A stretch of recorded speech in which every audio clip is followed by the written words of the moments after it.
ഗർഭാവസ്ഥയിൽ നിന്ന് തന്നെ കുഞ്ഞിനെ മിടുക്കനാക്കാം എന്ന് പറഞ്ഞാൽ നിങ്ങൾ വിശ്വസിക്കൂ? കുഞ്ഞിന്റെ 80% ഡെവലപ്മെന്റ് ഉണ്ടാവുന്നത് ഗർഭാവസ്ഥയിൽ വെച്ച് തന്നെയാണ്.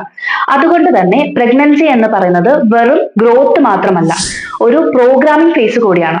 നിങ്ങളുടെ ചിന്തകൾ, വികാരങ്ങൾ, ഫിസിക്കൽ എക്സസൈസ്, ഭക്ഷണശീലങ്ങൾ എല്ലാം കുഞ്ഞിനെയും എഫക്ട് ചെയ്യുന്നുണ്ട്. അതിനെ നമ്മൾക്ക് എപ്പിജെനറ്റിക്സ് എന്ന് വിളിക്കാം. എന്തെന്നാൽ നമ്മൾക്ക് കുഞ്ഞിന്റെ ജീൻ എക്സ്പ്രഷൻ വരെ മാറ്റം വരുത്താൻ സാധിക്കും. ഇപ്പൊ ഒരു എക്സാമ്പിൾ പറയുകയാണെന്ന് വെച്ചാൽ, നിങ്ങൾക്ക് സ്ട്രെസ് കൂടുതലാണ്, അപ്പോൾ നിങ്ങളുടെ കോർട്ടിസോൾ വർദ്ധിക്കുകയും കുഞ്ഞിന്റെ ബ്രെയിൻ ഡെവലപ്മെന്റ് വരെ അത് ബാധിക്കും. ഇനി നിങ്ങൾ കാം ആയിട്ടുള്ള ഒരു സിറ്റുവേഷൻ ആണ് ഇരിക്കുന്നത്, അപ്പോ നിങ്ങളുടെ കുഞ്ഞിനും ഇമോഷണൽ സ്റ്റെബിലിറ്റി ഉണ്ടായിരിക്കും. മോഡേണിൽ ഇതിന് എപ്പിജെനറ്റിക്സ് എന്ന് പറയുന്നത് പോലെ തന്നെ ആയുർവേദത്തിൽ ഇതിന് ഗർഭസംസ്കാരം എന്നാണ് പറയുന്നത്. ഒരു womb conditioning, education in the womb എന്നൊക്കെ പറയാം.